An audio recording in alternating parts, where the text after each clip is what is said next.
Salut les Nakamas, j'espère que vous êtes au top. Aujourd'hui, je vous propose un WOD qui est assez intéressant. Il est composé de trois parties. Première partie, le warm-up, comme d'habitude. Là, on va venir s'échauffer tranquillement. Ensuite, on a un Metcon. Là, on va mettre de l'intensité. Et enfin, une partie renforcement au niveau des abdominaux. Je reviens sur le Metcon. Aujourd'hui, la particularité, c'est de réaliser 4 tours le plus rapidement possible en moins de 12 minutes. On est en format de 4 time. Un tour, c'est 3 mouvements. Premier mouvement, 9 répétitions de up and down. Up and down, vous le connaissez, c'est un demi-burpees. Donc là, on est vraiment en mouvement au poids de corps. Je vais vous montrer après comment le réaliser. Ensuite, deuxième mouvement, on augmente les répétitions, on passe à 15 répétitions avec des grandes to overhead. On va ramener une charge externe du sol jusqu'à au-dessus de la tête et ça va faire 15 fois. Ici, ça va être un mouvement où la charge va être déterminante. Vous devez choisir une charge avec laquelle vous êtes capable de réaliser les 15 répétitions unbroken. Mais attention, ne choisissez pas une charge non plus qui va être trop faible, trop facile. Okay, ce mouvement-là va être déterminant pour le WOD. Ensuite, on a 21 box jump. Donc, mouvement de pliométrie. On va devoir sauter sur quelque chose, une chaise, une box jump, un canapé, un micro-ondes, ce que vous avez chez vous. Okay, donc là-dessus, 9, 15, 21, 9, 15, 21, et ça 4 fois le plus rapidement possible. Un tour, il faut compter environ 2 minutes. Avec la fatigue, ça va augmenter un petit peu. Vous allez largement pouvoir les rentrer dans les 12 minutes. C'est pour ça qu'il faut vraiment choisir une bonne charge adaptée au niveau des 15 grandes to overhead. Au niveau de la partie renfo, je vous explique comment ça fonctionne et après je vous montrerai tous les mouvements. Au niveau du renfo, ici, il y a toujours 4 tours à faire et uniquement des abdominaux. Ça va être 30 secondes de travail, 30 secondes de travail, 30 secondes de travail, 30 secondes de travail, 30 secondes de repos et ça c'est un tour et on le fait 4 fois. Premier mouvement, c'est toes to ce que tu veux. En gros, tu vas attraper ton canapé, une chaise, un frigo, les chevilles de ta coloc et tu vas devoir venir ramener les orteils à cet objet. Ensuite, tu auras 30 secondes de side plank rotation. Tu es sur l'avant-bras, ici, et tu vas venir toucher, ouvrir pendant 30 secondes. Tous ces mouvements-là, ce sont des mouvements où il faut prendre le temps de réaliser les mouvements. Okay, ensuite, on a 30 secondes de tuck-up, je vous montrerai à quoi ça ressemble. 30 secondes de side plank rotation, mais de l'autre côté, et 30 secondes de repos. Je vous montre les mouvements, et après, on finira par le warm-up.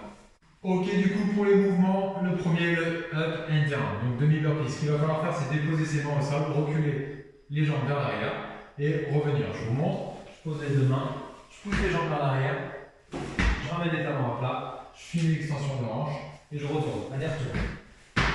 Ok, là-dessus, quand vous reculez les jambes à l'arrière, il faut vraiment avoir les épaules alignées avec les fesses et les talons.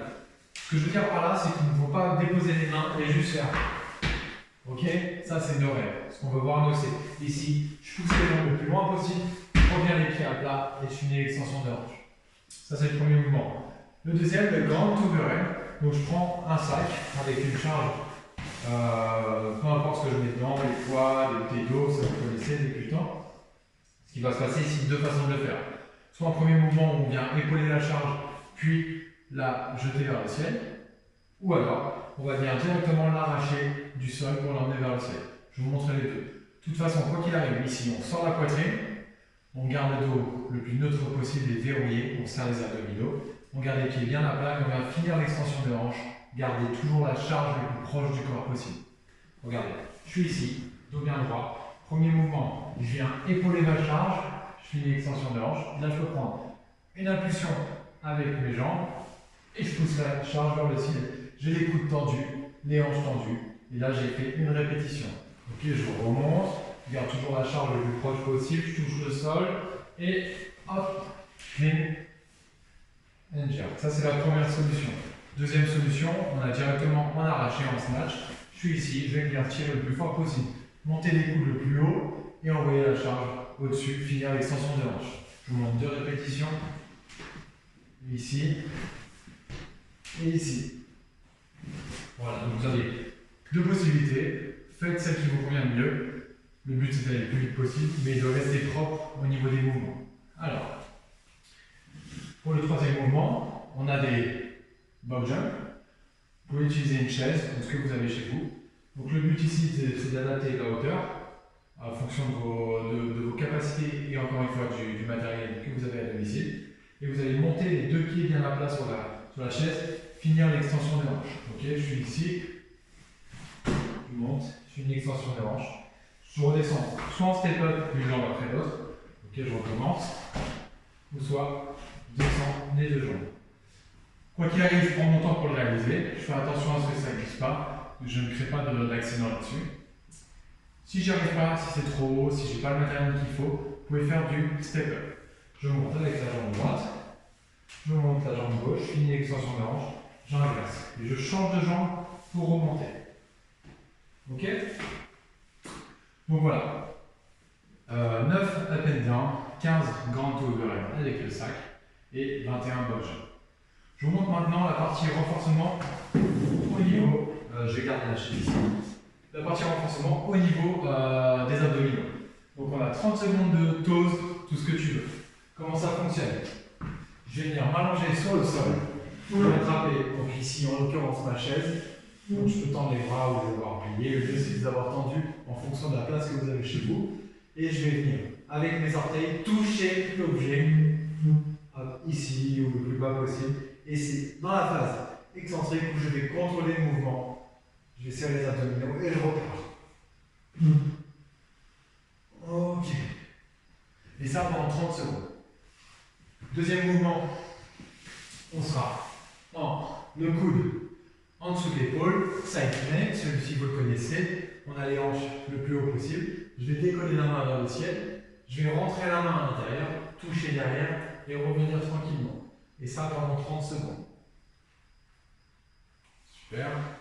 Là-dessus c'est trop dur, vous pouvez rester sur les genoux, ok. Vous montez toujours les hanches. Troisième mouvement, les tuck up. Je suis ici, je suis allongé sur je suis sur les fesses. Je vais venir toucher les talons et je viens venir m'allonger. Je touche, je m'allonge, je touche, je m'allonge. Le tout en restant vraiment guidé. Pareil, ici on prend son temps, pas la peine d'aller ultra vite, on a 30 secondes de travail. Le but c'est de vraiment contrôler toutes les phases de contraction. Le dernier mouvement, le side plank, mais cette fois-ci de l'autre côté, je vous le remonte, on est ici, je touche, je décolle, je touche, je décolle. Maintenant on a 30 secondes de repos et après on repart pour 3 autres tours. Je vais vous montrer le warm-up. Le warm-up, il y a 3 tours à réaliser. 6 répétitions de walkout. Walkout, donc je me trouve debout, je vais venir poser les mains au sol, ok. Et je vais venir en position de planche, de gainage, et je reviens en arrière. Une fois, 2 fois. Ça va vous permettre de bien vous chauffer pour le up and down et tous les autres mouvements. Le deuxième mouvement du warm-up, 8 thrusters. Donc le thruster, vous le connaissez, on a une charge au niveau des épaules en front track. Je pars en squat, les fesses qui viennent casser la parallèle au niveau des genoux. On a les pieds bien à plat, les genoux vers l'extérieur. On garde le buste bien droit. Je descends, je gaine et je pousse. Je viens ici faire 8 thrusters. Ça va nous permettre de nous chauffer pour les grandes overhead. Et enfin, on va faire un troisième mouvement. 5 répétitions d'une jambe, 5 répétitions de l'autre. C'est des Russian step up. Alors je reprends ma chaise. Je vais venir monter avec la jambe droite. Je fais une extension de hanche et je monte le genou. Je me repose. 2, 3, jusqu'à 5 et je change de jambe. Ok. Donc voilà, vous faites 3 tours de 6 walkout, 8 thrusters, 5 de Russian step up. Donc voilà, n'hésitez pas si vous avez des questions, n'hésitez pas à partager. J'espère que vous allez prendre du plaisir. N'oubliez pas de rentrer vos scores sur Sugar Road et on se dit à bientôt pour un prochain vidéo. Salut!